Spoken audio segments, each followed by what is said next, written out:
ये स्वरूप कौन है बताओ? श्री जगन्नाथ जी। ऐसा स्वरूप क्यों है इनका? इनके हाथ कहां हैं? इनके चरण कहां हैं? इनका मुखमंडल कहां है? जिन ठाकुर जी का बरहा पीड़म नटवर वपुः कर्णयो कर्णकारम, इतना सुंदर वर्णन किया गया है रूप का, वो जगन्नाथपुरी में जाके देखो आप। हाथ नहीं है, पांव नहीं है, कान नहीं है, मुखमंडल नहीं है, गाल नहीं है।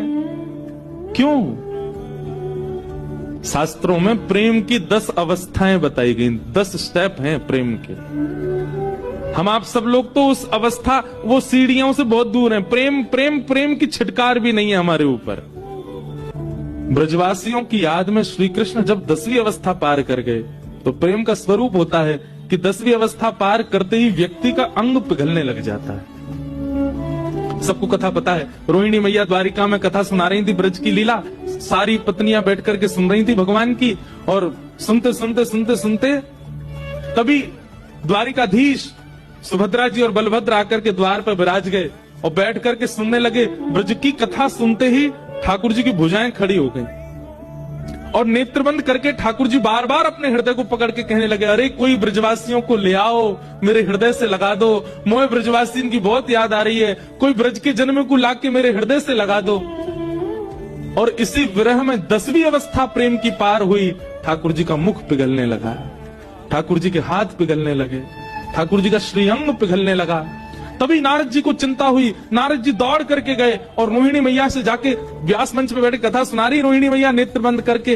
तभी कहा, मैया अभी कथा विश्राम करो, नहीं तो ठाकुर जी नदी बहन करके बहने लग जाएंगे। रोहिणी मैया ने कथा विश्राम करी और उस समय ठाकुर जी का बहुत करीब करीब 70% जो श्री अंग था वो पिघल चुका था।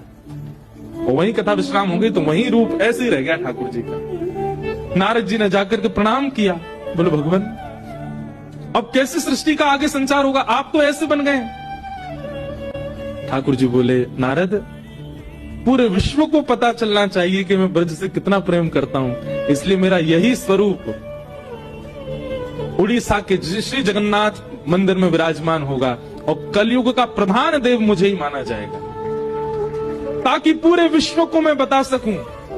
बाकी सारे मंदिरों के जो ठाकुर हैं वो स्थिर रहेंगे, पर मेरा स्वरूप अस्थिर होगा। यदि कोई मंदिर में आके दर्शन नहीं करेगा तो मैं रथ पे बैठ करके पूरे विश्व को दिखाऊंगा कि देखो ये मेरे ब्रजवासियों के प्रेम का स्वरूप है।